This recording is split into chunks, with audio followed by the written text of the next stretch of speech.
Good morning, everyone. I'm Dr. James Broomall, an Associate Professor of History at Shepherd University and the Director of the George Heather Moore Center for the Study of the Civil War. And throughout today, through both pre-recorded and live stream presentations, we're going to be giving you some insights into the 1862 Valley Campaign. In order to do so, I thought it'd be first important to situate us in the valley itself, and where we stand is roughly northwest of Middletown, Virginia.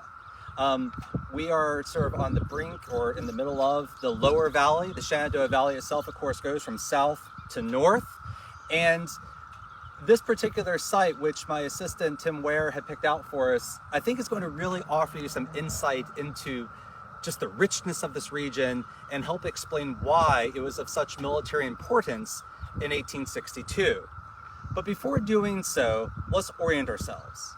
So directly to my south is Massanutten Mountain, and Tim can slightly scroll to my southwest.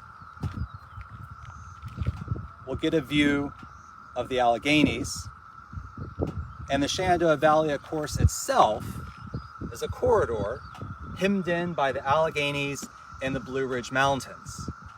Now, settlers first come into this region beginning probably in the 1720s or 1730s, and once here, the rich soil, bolstered by limestone beneath it, is going to provide them with an abundance of resources that are going to ensure this region is going to flourish with fruit trees which proliferate, with fields of oats, rye, and wheat, to some extent tobacco, and ultimately the fields are going to fodder livestock, which is going to be grown here in abundance.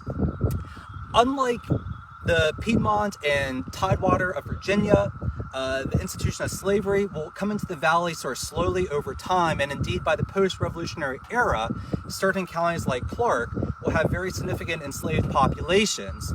But the vast majority of settlers coming into this region between the 1730s and the 1780s are primarily ethnic groups, Scots-Irish, Germans, some English settlers certainly, and here on, comparatively speaking, relatively small farmsteads, they're going to eke out a pretty comfortable existence. Now, the region's significance beyond this abundance of agriculture is going to be seen eventually in the construction of a major thoroughfare or transportation route, which will run from Winchester to Stanton, and eventually from Stanton to Harrisonburg. This will be known as the Valley Turnpike. Nearly 100 miles in length, significantly is going to be macadamized. And what that means is essentially you have a hard-packed surface that's going to be navigable throughout much of the year, and it's not going to suffer the ways in which perhaps dirt roadways will. And so this main thoroughfare is going to prove extremely attractive with the dawning of the Civil War era in 1860, 1861, as a way in which you can connect large numbers of men, move material up and down this corridor. And so that's going to get us closer to our story that we're going to pick up in a bit here in Front Royal. But suffice it to say, as a conclusion, there's going to be three main factors we're going to go back to time and time again as to why this region is of great significance. First is indeed that agriculture of which I've already spoken. This will be known as the breadbasket of the Confederacy. Wheat production in this region is going to soar, and it is going to be an absolute necessity for Confederate troops in the field. Second, if Union troops do control this valley, they will gain access to nearly a dozen passes or gaps in the Blue Ridge Mountains, which will give them a way to traverse those great mountains and make their way to Richmond, which is roughly 100 miles to our southeast.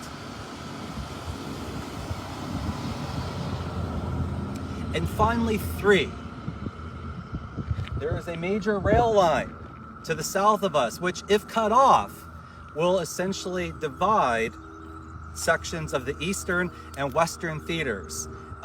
This rail thoroughfare, the Virginia and Tennessee rail line, is going to supply goods all the way out as far west as the Mississippi. And so if that rail line is severed, the goods that are going to be transported between Richmond and beyond into the western theaters will be cut off. So once again, agriculture, those vital passages, and rail. Those are the three main emphases that we're going to be going back to time and time again throughout the course of today as to why this region will prove so significant and why ultimately its defense is going to be a necessity in the spring and summer of 1862. With that, I'm going to close out, and we're going to pick up our story in Front Royal, Virginia here in a bit. Thank you very much.